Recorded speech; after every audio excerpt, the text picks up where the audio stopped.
भगवान का भजन करने के लिए और कर्म का भोग भोगने के लिए। भजन करो, भोग भोगो, पूर्व में करा है, आज भोगेंगे।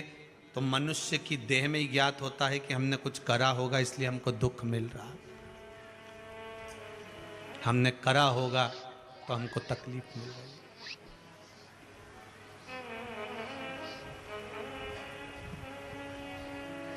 हमने करा होगा तो हमको मिल रहा, कुछ प्राप्त तो हो रहा। खूब कमाओ, शुभ दीपावली आपको। खूब कमाओ, डटकर कमाओ, अपनी कैपेसिटी से भी ज्यादा कमाओ, जितनी आपकी सामर्थ्यता है उससे भी ज्यादा कमाओ। और मेरी मैया लक्ष्मी तुम्हारे यहां 2 पांव से नहीं, अष्ट लक्ष्मी पूरी 16 पांव से आए, हम मना नहीं करें, खूब आए। मना नहीं है, पर उस कमाई में भगवान से प्रार्थना करना कि धन आए तो अभिमान मत आने देना, अहंकार ना आए, बस इतना ध्यान रखना।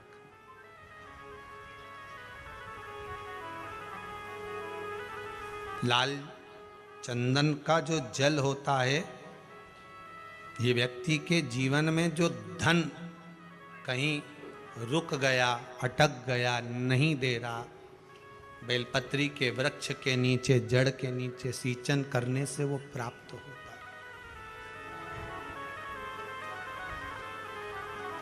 अथर्ववेद में छंदो ज्ञान उपनिषद में, दोनों में, अथर्ववेद में भी वर्णन है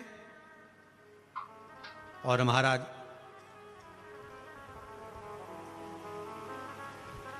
वर्णन किया गया कि पीपल के वृक्ष की जो जड़ होती है, बेलपत्री के वृक्ष की जो जड़ होती है,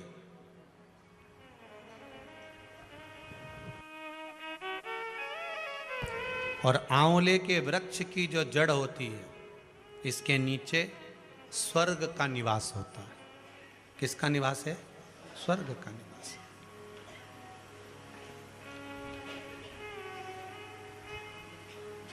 अथर्ववेद में भी कहा और छंदो उपनिषद में भी वर्णन करा।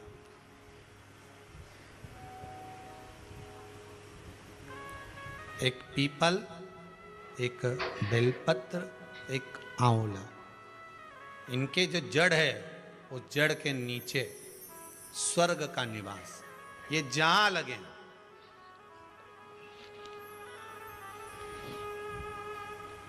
बस एक बात का ध्यान रखिए उसके लिए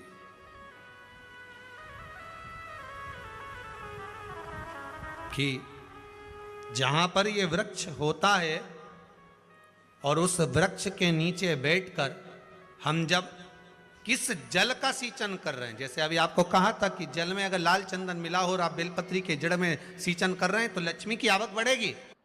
ना अटक गया, नहीं आ रहा, आएगा।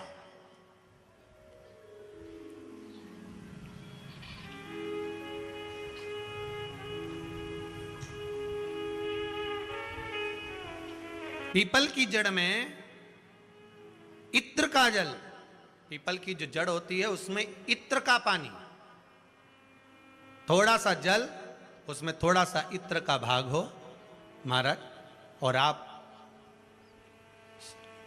भगवान पीपल देव, पिपलेश्वर महादेव का स्मरण कर कर पीपल की जड़ में अगर जल चढ़ा रहे हैं और मान लो शरीर में कोई कष्ट हो गया है, शरीर में कोई रोग हो गया है, कोई मालूम पड़े ये हाथ 4 दिन से दुख रहा है, या 4 दिन से ये नस दब गई है, या ये कमर दब रही है, तो आप 2-4 दिन कर देखो।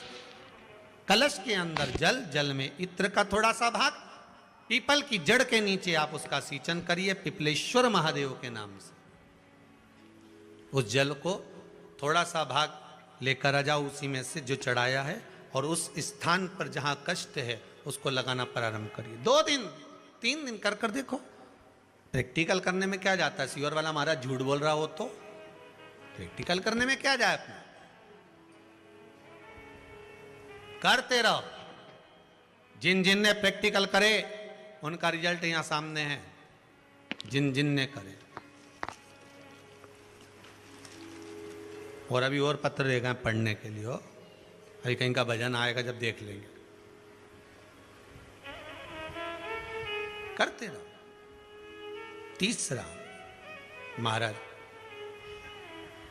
आंवले के वृक्ष की जड़। आंवले के वृक्ष की जो जड़ होती है, इसके नीचे शिव महापुराण की कथा कहती है, विष्णु पुराण कहती है, स्कंद पुराण कहती है महाराज कि भगवान नारायण स्वयं इस जड़ के नीचे अपना विश्राम करते हैं महाराज। इस जड़ के नीचे प्रयास करा करो। 1 चुटकी हल्दी, कितनी? मात्र 1 चुटकी हल्दी। आंवले के वृक्ष के नीचे भगवान हरि हर महादेव, कौन से महादेव हैं? हरि हर महादेव के नाम से रखकर उस पर पूर्व मुख कर कर, पूर्व की ओर मुख कर कर जल समर्पित करना प्रारंभ कर दीजिए। आप अगर प्रयास करेंगे शुक्रवार की शुक्रवार करें, या नवमी की नवमी करें, अष्टमी की अष्टमी करें, प्रदोष की प्रदोष कर लें, सोमवार की सोमवार कर लें, तो आंवले की जड़ के नीचे अगर हमने हल्दी रखकर जल का भाग समर्पित करा है पूर्वभिमुख होकर, तो अगर व्यापार नहीं चल रहा है, 1 हफ्ता हो गया बैठे हुए हो, कोई ग्राहकी नहीं है, तो 1 बार करो। दूसरी बार करने जाओगे तो आप अपने आप दौड़ कर जाओगे कि मेरा 1 हफ्ते से व्यापार अच्छा चल रहा है। आप दूसरी बार करोगे तो आपको ये ज्ञान उपदेश ये प्राप्त हो जाएगा, अपने आप रिजल्ट सामने आएगा कि हाँ, हमने आंवले के वृक्ष के नीचे हल्दी को समर्पित करा था, और उसको चढ़ाने के बाद हमने जो जल चढ़ाया है उसका फल हमको प्राप्त हुआ, उसका फल हमें मिला है।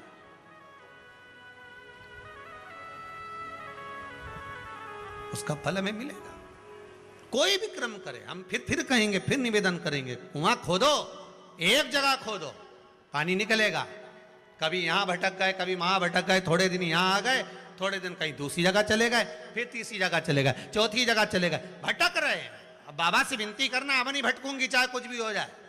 बहुत भटक ली, सारी दुनिया में जाकर घूमी आई, सबसे निवेदन कर कर आ गई, अब मेरे बस की नहीं बची, अब तो तेरा दरबार है और तेरा भजन है, इसके सिवाय कुछ नहीं करूं। श्री शिवाय नमस्तुभ्यम, श्री शिवाय नमस्तुभ्यम, श्री शिवाय नमस्तुभ्यम, श्री शिवाय नमस्तुभ्यम, इसके सिवाय कुछ नहीं करो।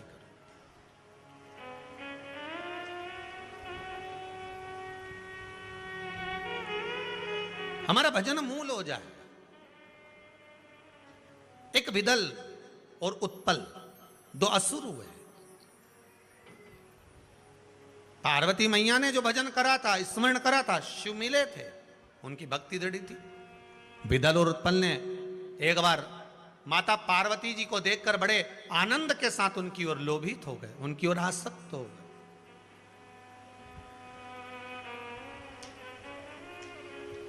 जो जो राक्षस, जो जो असुर भगवान की ओर लोभित हुआ, भगवान ने उसका कल्याण कर दिया। दुनिया के लोग संसार को देखकर लोभित होते हैं, ये कितनी सुंदर है, वो कितना सुंदर है, वो ऐसा है, वो वैसा है। हम काया देख रहे हैं, केवल शरीर देखा।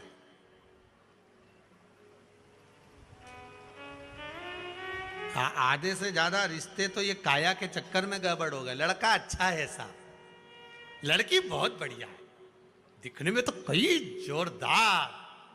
अब पहले का समय, आज का समय, पहले के जमाने में सूरत नहीं देखते थे, चरण देखते थे। आज के जमाने में चरण नहीं देखते, सूरत देखते।